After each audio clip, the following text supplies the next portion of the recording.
Du bienheureux Don Colomba Marmion, le Christ vit de l'âme, suite, l'oraison, suite, premier entretien.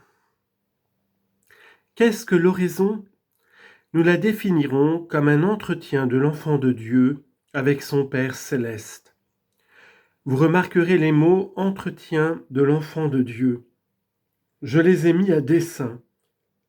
Il s'est quelquefois rencontré des hommes qui ne croyaient pas à la divinité du Christ, comme certains déistes du XVIIIe siècle, comme ceux qui instituèrent à la Révolution le culte de l'être suprême et qui ont inventé des prières à la divinité.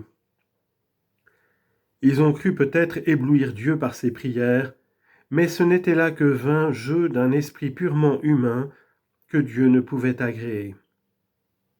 Telle n'est pas notre oraison. Elle n'est pas un entretien de l'homme, simple créature, avec la divinité, mais un entretien de l'enfant de Dieu avec son Père céleste pour l'adorer, le louer, lui dire son amour, apprendre à connaître sa volonté, et pour obtenir de lui le secours nécessaire pour accomplir cette volonté. Dans l'oraison, nous nous présentons devant Dieu en notre qualité d'enfant, qualité qui établit essentiellement notre âme dans l'ordre surnaturel. Sans doute, nous ne devons jamais oublier notre condition de créature, c'est-à-dire de néant. Mais le point de départ, ou pour mieux parler, le terrain sur lequel nous devons nous placer dans nos entretiens avec Dieu, est le terrain surnaturel. Autrement dit, c'est notre filiation divine, notre qualité d'enfant de Dieu par la grâce du Christ, qui doit conditionner notre attitude fondamentale et, pour ainsi parler, nous servir de fil conducteur dans l'oraison. Voyez comment saint Paul met bien ce point en lumière. Nous ne savons pas, dit-il, ce que nous devons demander à Dieu selon nos besoins dans la prière, mais l'Esprit Saint vient en aide à notre faiblesse. Lui-même prie pour nous avec des gémissements inénarrables. Romains 8, 26. Or, dit saint Paul, cet esprit qui doit prier pour nous, en nous, répand en nous l'esprit d'adoption et nous rend témoignage que nous sommes les enfants de Dieu et ses héritiers, et qui nous fait crier vers Dieu « Père, Père ». Romains 8, 15. Cet esprit nous a été donné après que la plénitude des temps étant venue, Dieu nous a envoyé son Fils pour nous conférer l'adoption des enfants. Galates 4, 4 à 5. Parce que la grâce du Christ nous rend ses enfants, Dieu a aussi envoyé dans nos cœurs l'esprit de son Fils qui nous fait prier Dieu comme un Père. Quoniam estis filii misit Deus spiritum filii sui in corda vestra. Romains 8, 15. Puisque vous êtes des fils, Dieu a envoyé l'esprit de son Fils dans vos cœurs. C'est qu'en effet, nous ne sommes plus des étrangers ni des hôtes de passage, mais des membres de la famille de Dieu, de cette demeure dont le Christ Jésus est la pierre angulaire. Ipso summo angulari lapide Christo Jesu. Éphésiens 2, 20. Ainsi donc, c'est l'Esprit que nous avons reçu au baptême dans le sacrement de notre adoption divine qui nous fait crier vers Dieu « Vous êtes notre Père ». Qu'est-ce que cela veut dire, sinon que, par suite de notre filiation divine, nous avons désormais le droit et le devoir de nous présenter devant Dieu comme ses enfants ?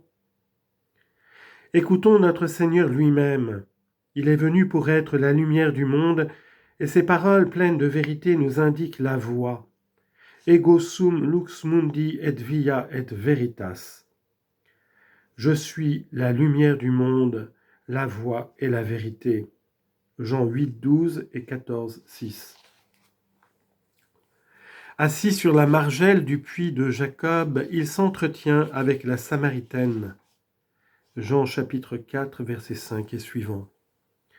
Cette femme vient de reconnaître en celui qui lui parle un prophète, un envoyé de Dieu. Aussitôt elle lui demande, c'était un objet de vive contestation entre ses compatriotes et les Juifs, s'il faut adorer Dieu sur les montagnes de Samarie ou à Jérusalem. Et que lui répond le Christ ? Femme, croyez-moi, l'heure vient où vous n'adorerez le Père ni ici ni à Jérusalem. L'heure vient et elle est déjà venue, et nunc est, où les vrais adorateurs adoreront le Père en esprit et en vérité, car le Père recherche de tels adorateurs. Remarquez comment notre Seigneur met ce nom de Père en relief. À Samarie, comme vous le savez, on adorait de faux dieux, et c'est pourquoi le Christ dit qu'il faut adorer en vérité, c'est-à-dire le vrai Dieu. À Jérusalem, on adorait le vrai Dieu, mais non en esprit. La religion des Juifs était toute matérielle dans son expression et dans son but. C'est le Verbe incarné qui inaugure, et nunc est, la religion nouvelle, celle du vrai Dieu adoré en esprit, dans l'esprit d'une adoption divine, surnaturelle, spirituelle, qui nous rend enfants de Dieu. Et c'est pourquoi notre Seigneur insiste sur ce terme de Père. Les vrais adorateurs adoreront le Père en esprit et en vérité. Sans doute comme nous autres, des enfants adoptifs, sans doute comme nous sommes des enfants adoptifs et que Dieu, tout en nous rendant ses enfants, ne diminue en rien de sa divine majesté, ni de sa souveraineté absolue, nous devons l'adorer, nous anéantir devant lui. Mais nous devons l'adorer dans la vérité et en esprit, c'est-à-dire dans la vérité et l'esprit de l'ordre surnaturel par lequel nous sommes ses enfants. Notre Seigneur est ailleurs plus explicite encore. Avec la Samaritaine, il a pour ainsi dire posé le principe. Avec ses disciples, il donne l'exemple. Un jour, dit saint Luc, il était en prière. Lorsqu'il eut achevé, un de ses disciples lui dit « Seigneur, apprenez-nous à prier ». Luc chapitre 11, verset 1 et suivant. Et quelle réponse fait le Christ ? Quand vous prierez ainsi, Notre Père qui êtes aux cieux, que votre nom soit sanctifié. N'oubliez pas ceci, notre Seigneur est Dieu. Comme Verbe, il est toujours in sinu patris, dans le sein du Père. Personne ne connaît Dieu si ce n'est le Fils. Le Christ connaît donc parfaitement ce que nous devons dire à Dieu ou lui demander pour être ces vrais adorateurs que Dieu recherche. Il connaît parfaitement aussi dans quelle attitude nous devons paraître devant Dieu pour nous entretenir avec lui, pour lui être agréable.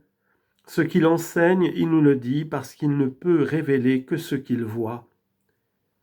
Unigenitus Dei filius ipse enaravit. Le Fils unique engendré qui est dans le sein du Père, lui nous l'a révélé. Jean 1, 18.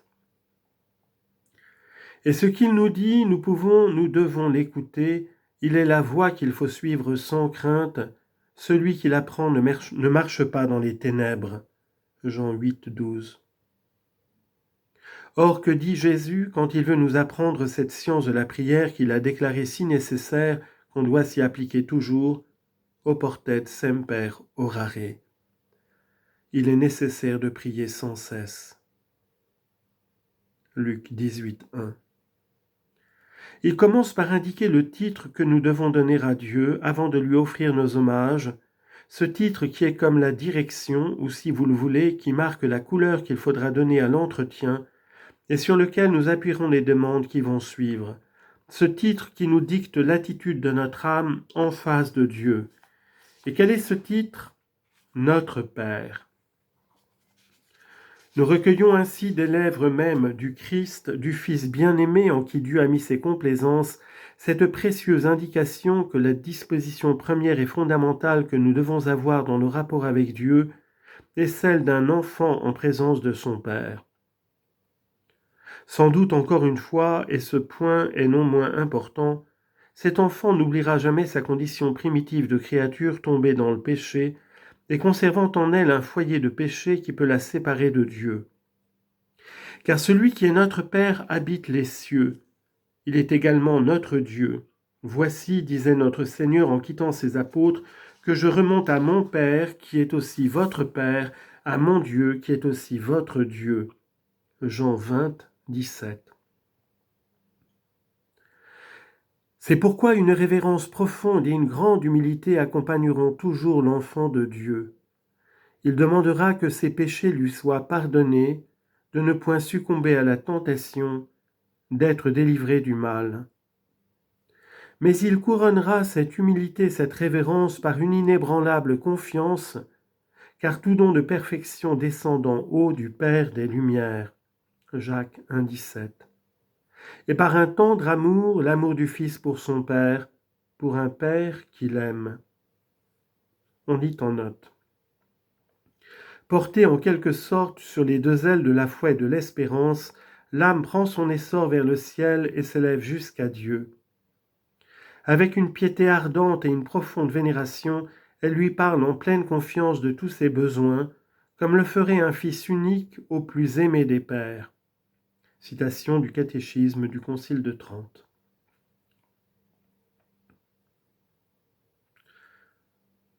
Autre citation, Dieu vous ordonne de vous présenter devant lui non par contrainte et en tremblant comme un esclave devant son maître, mais de vous réfugier auprès de lui en toute liberté et en parfaite confiance comme un enfant auprès de son Père.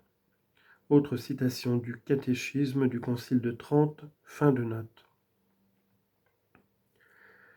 L'âme y puise aussi des joies qui lui donnent comme un avant-goût de l'union du ciel, de cet héritage éternel qui nous attend. En vérité, disait le Christ Jésus, tout ce que vous demanderez de salutaire à mon Père en mon nom, il vous le donnera, afin que votre joie soit parfaite. Ut gaudium vestrum sit plenum. Jean 16, 24. Telle est l'oraison mentale, un cœur à cœur entre Dieu et l'âme, un entretien seul à seul avec Dieu pour exprimer notre amour à celui dont nous nous savons aimer. Citation de sainte Thérèse en son autobiographie au chapitre 8. Et cet entretien de l'enfant de Dieu avec son Père céleste s'accomplit sous l'action du Saint-Esprit. Dieu avait promis en effet par le prophète Zacharie que sous la nouvelle alliance, il répandrait dans les âmes l'esprit de grâce et de prière. Et fundam super habitores Jerusalem spiritum gratiae et precum. Zacharie 12, 10. Cet esprit est l'Esprit Saint, l'esprit d'adoption que Dieu a envoyé dans les cœurs de ceux qu'il prédestine à être ses enfants dans le Christ Jésus. Les dons que cet esprit divin confère à notre âme au jour du baptême en lui infusant la grâce nous aident dans nos relations avec notre Père des cieux. Le don de crainte nous remplit de révérence devant la majesté divine. Le don de piété harmonise avec la crainte la tendresse d'un enfant envers son Père. Le don de science présente à l'âme dans une nouvelle lumière les vérités d'ordre naturel. Le don d'intelligence la fait pénétrer dans les profondeurs cachées des mystères de la foi. Le don de sagesse lui donne le goût, la connaissance affective des vérités révélées. Les dons de l'Esprit Saint sont des dispositions très réelles dont nous ne tenons pas assez compte. C'est par ces dons que l'Esprit Saint qui habite dans l'âme du baptisé comme dans un temple l'aide et la guide dans ses entretiens avec le Père céleste.